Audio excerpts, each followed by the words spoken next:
იყო ძველ დროს, მეფის დროს ვიტყვით ხოლმე, ხო?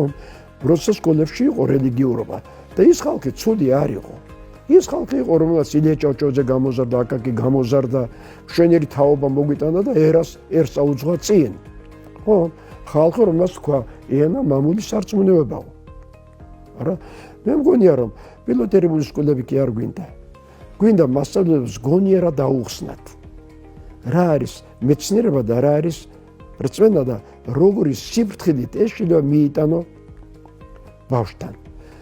მე მგონია ეკლესიას უნდა გაეხსნას ზომიერი გზა, რომ თავისი სიტყვა ის მოდეს იქ 70% მეტი რელიგიურად განწყობილი ხალხია დედამიწაზე.